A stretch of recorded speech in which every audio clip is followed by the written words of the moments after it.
It's a pleasure to have an opportunity to dive into the world of conflict. The people joining me today have Conflict Resilience is a book that they've got that is taking a fantastic look at this. And of course, when we're talking about conflict in marriage, like we were talking about pre-show, Bob and Joel, this doesn't really relate to marriage at all because there's just no conflict No, in marriage, no, particularly in a sex zero. life. There's never. But Joel and Bob joining me today, so thank you guys for coming on the air with me.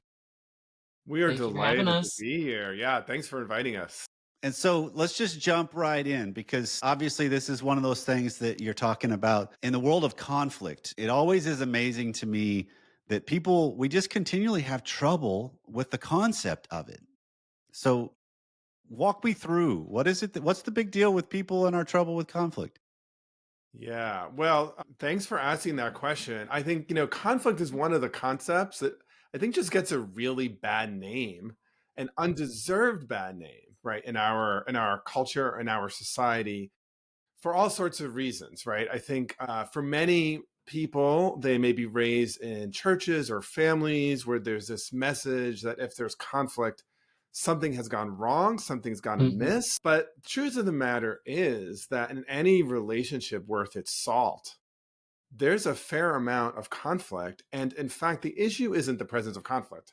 Conflict is actually what makes life interesting. Yeah. Mhm. The issue is like, how do we handle it? And, in my view and on our view in our book, one of the things we really try to disabuse people of is that we should be trying to prevent or eliminate conflict. But rather, we actually really should engage it because in the conflict is where there's a lot of richness. And I always say, like, if I, have friends and they've been in a relationship for 6 months and they're like, oh, it's so great. We haven't had a fight yet. I'm like, oh my gosh, this relationship is in trouble. Yeah, totally. I think when Bob and I started working on this book, it just seemed such an important topic because really, all the work that I do is around kind of neuroscience and kind of neurology and brain health, but also kind of like how social relationships really shape us and our health. And it's just very clear that without conflict, there is no connection, right? Like Yeah. it's like almost like conflict is a way of showing love. It means that you can be authentic enough with the person in front of you that you're willing to disagree with them, to be displeasing. And that's a really important thing because if you're inauthentic, there's no way that you can actually form a truly genuine connection with another person. Right. That's just the interaction of between two people playing roles and accommodating each other's preferences with no pushback at all, which is totally disingenuous in a lot of ways. Yeah, there's this really interesting research. There's actually something called the O. Henry effect. I don't know if you remember the story, The Gift of the Magi.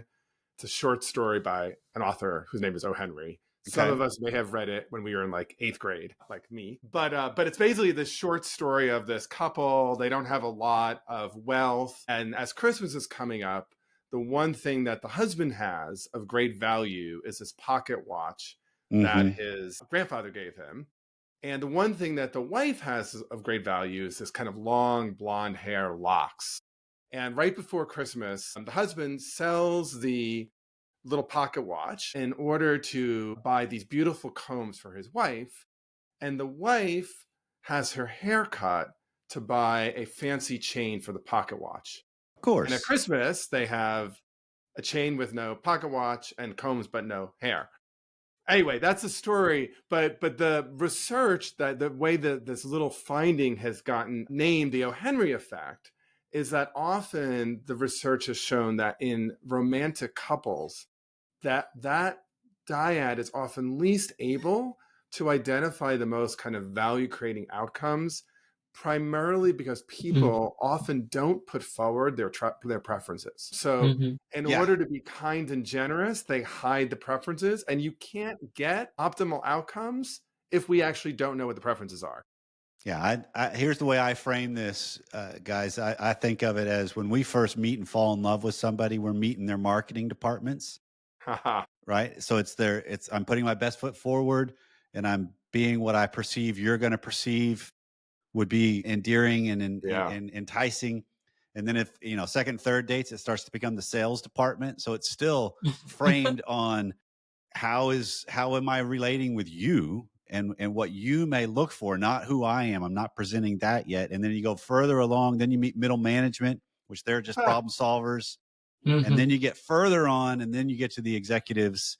And then but the big thing, which is when it plays out in marriage, is that's when you meet the back offices, the people that actually Hmm. run the thing, right? And that's why so many people, like you're describing, Bob, the element of when we're in a relationship, it's all a little more airy and idealized. And then when you get further into it, now all of a sudden we got problems because I've never spoke up about things that are preferences. Hmm. And so there's not room for both of us here. Yeah, Yeah. yeah, And one of the things we talk about in the book is, this aversion to conflict that we might have, could be really ingrained in our evolution, right? Our Okay. brains evolved as an organ to, more than anything, predict the future.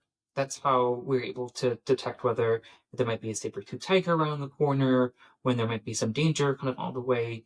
And uh, what ends up developing from that is that our brain is very good at associating something negative, or like pain, really like literal pain, with experiences that we have in the past, and oftentimes that's conflict. So if we're constantly coding potential disagreement, or even having an upfront conversation with them as something negative, we'll Hmm. have that feeling of almost like literal pain going on in our brain, and so that kind of leads to a greater aversion, or some way to actually just supplant that negative experience. And we talk about in the book this thing we call it the five F's.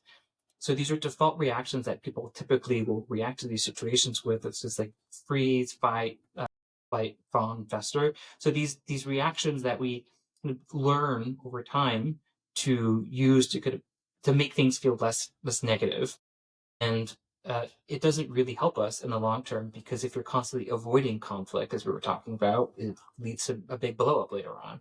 Or Hmm. if we're constantly fawning rather than addressing a conflict situation, we're presenting the other person, because we feel like we're constantly doing exactly what they say. And you have to almost train your brain, to rewire your brain Yeah. to feel different about conflict, to see conflict differently, and really see what we call the bigger, better offer, the BBO, which is this expression in behavioral sciences, to really focus on what do you get out of engaging in this new behavior or this change. And the more aware you are of your typical reactions, and then kind of that bigger, better offer, that allows you to start to make that change. And awareness, more than anything, is more than half the battle here. Right. It's really just Absolutely. being aware. I think also what's hard though is a lot of people, because of their family of origin and their experience, right? They actually don't see what the BBO is, right? And they have these negative associations with conflict, right? And I think others, by the way, their instinct, right, is when they see conflict, they aim right into it. And I think in marriages and intimate relationships and close friendships, part of what gets hard is that we have these different modes of engaging conflict Right. that come partially from our personality, partially, right, as Joelle is saying, just from like literally, you know, thousands of years of evolution, partially, I think, from our family of origin, our backgrounds, and often we're not talking about any of those. In our book, we have this concept we call conflict tolerance, which we break down into a number of points, but the kind of short piece of it is just each of us has a different threshold at which we would even code something as conflict.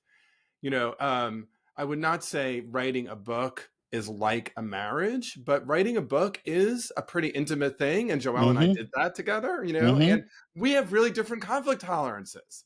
Like he and I could get into some kind of, discussion about how to frame something. And I'd go home and be like, that was so much fun. Like it was really great. Right. And like Joelle, like might feel, and we learned this over time, might feel like, oh my gosh, like I just had a falling out with Bob. Right. We can't work Right. together at all. It's never Yeah. never gonna happen. Yeah. And so finding a way even to talk about that is really productive, right? Yeah. Because it highlights those differences, and then it opens up some space for how do we have those conversations where I'm more aware that it wasn't just sport, and where he's not staying up, at night, like wondering whether I'll talk to him the next morning.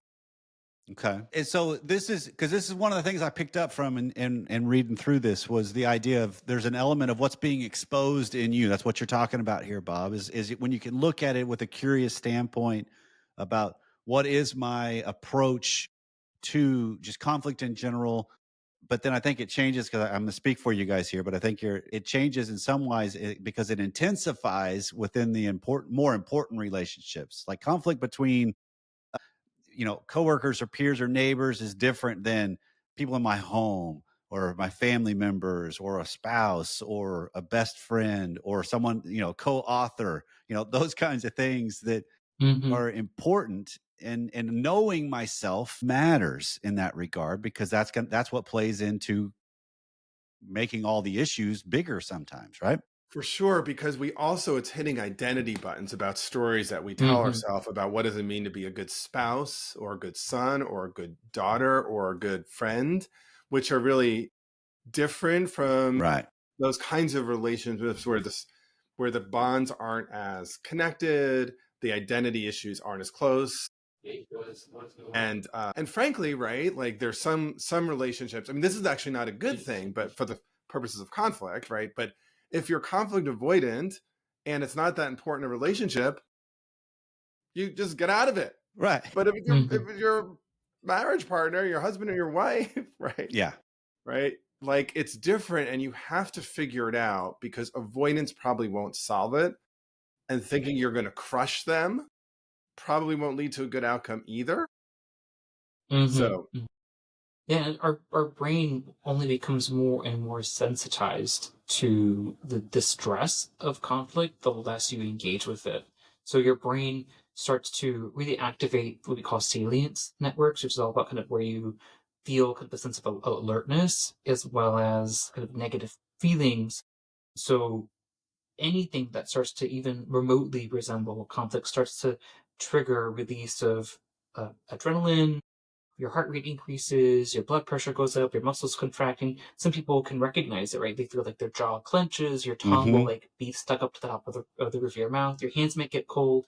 Everybody has a different way to react to it, but this feeling of real fight or flight that comes up in the body makes it that much harder to engage with the conflict. And so in the book, we really focus on one way to kind of begin to rewire the brain is to really pause and take a deep breath in the setting of conflict. We even teach some specific types of breathing exercises that can help with it, but that act alone starts to lower the heart rate, Hmm.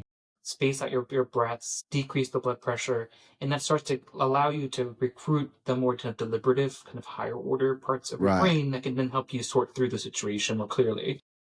That's so good because there is an element. I love how you guys are framing this in the sense of kind of what we're up against is our biology and then how we've conditioned ourselves within our environment. And what I'm thinking of as I'm hearing you guys go through this is it seems like as our world has evolved into a more and more, for the lack of a better phrase, comfortable existence for a majority of people that are listening to this, for sure. Hmm. We all live relatively comfortable lives. I mean, it's raining here and I have no chance of getting wet in my home. Hmm. right, I'm not right. worried about that. And so it almost seems like the more comfortable I get, the more trouble conflict is because there's an element of struggle that comes with it that I just don't ever expose myself to very often in just living anymore.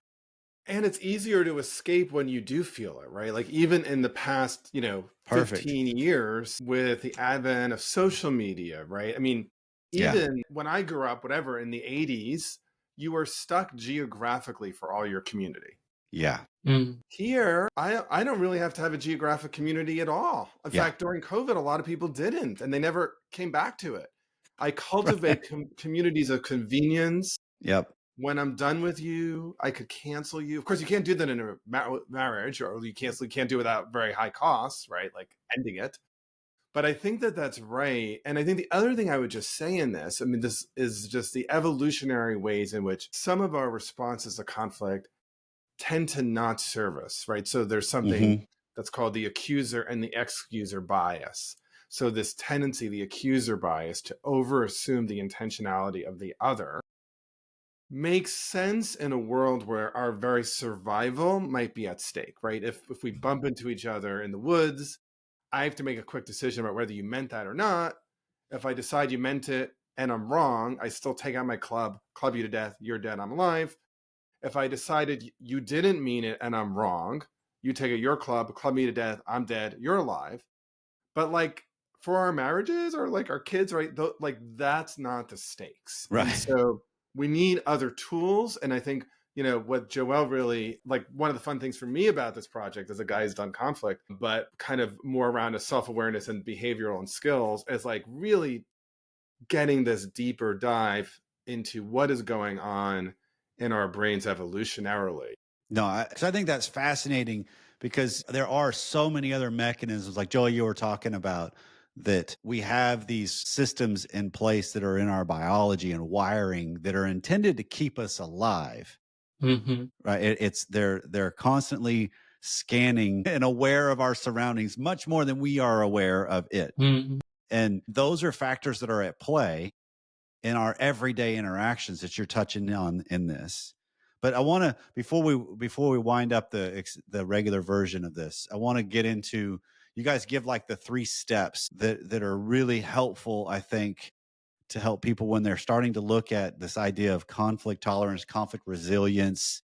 It's not conflict resolution. We're not talking about that. We're talking about what's going on with us internally and how I approach it. So let's walk through the three steps. Sure. Basically, all right, our framework has three big pieces, what we call name, explore, and commit. So the name piece is really starting, and this sometimes feels counterintuitive, with ourselves. Mm-hmm. So many times people come to us and the problem they're presenting is, this is what whatever, this is what my spouse, all the ways in which my spouse is an impossible person. And this is a little bit like naming what is going on for you, both at an emotional level as well as a kind of stories level, but often really naming the complex different identities that may be in internal conflict, right? So a very common thing that I see is there's a side of you that wants to raise an issue and there's a side of you that's afraid of it or Mm-hmm. doesn't think it's worth it, right? Mm-hmm. And so the first part is really an exploration of self, internal conflicts, all of that kind of set up for part two, right, which is what we call explore, which is how do we then engage across, across the proverbial table, or maybe other side of the bed in a marriage, right? Right. Other side with the other. How do we think about their perspectives, their stories, their interests to find some path through, not around the conflict, right? And then the third piece is really we call this commit, and I would say it's committed a number of levels, right? It's how do I decide if there's an agreement, what that might look like. But if there's not really a meeting of the minds, because lots of conflicts, particularly in marriages, just persist because people will see things differently.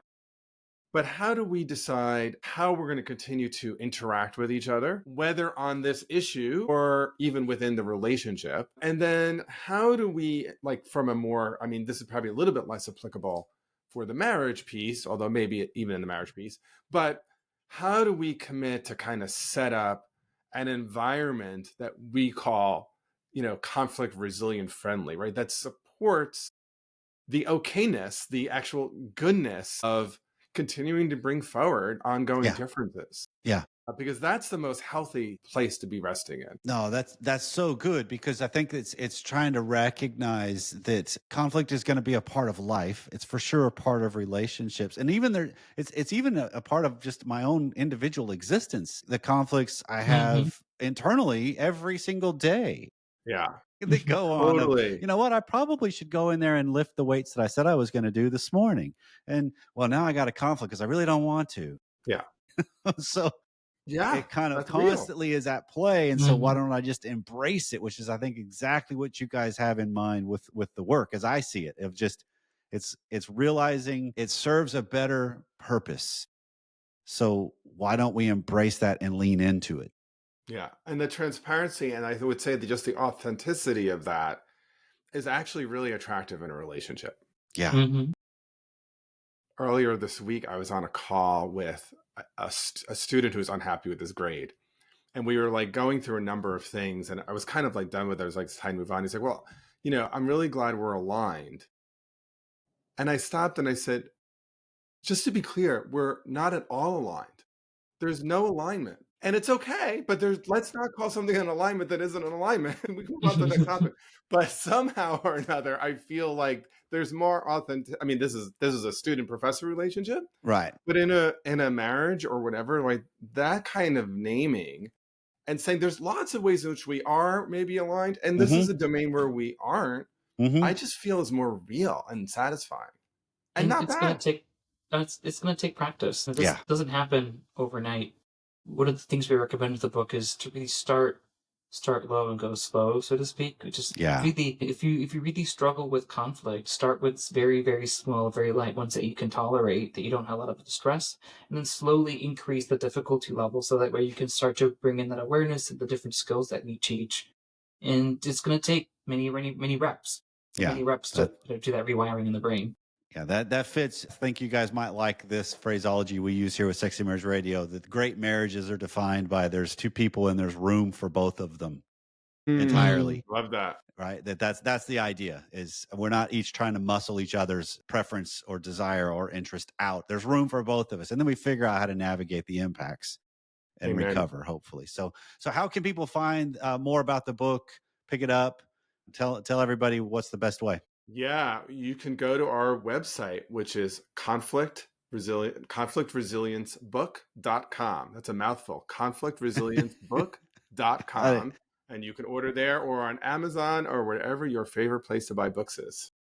Perfect. Well, fellas, thanks so much for the conversation thus far, and I'm curious to dive into to Joel's world a little bit more here in a second with the neuroscience and some of that kind of stuff in the extended content. So all the best, guys. Thanks for having us. Thank you.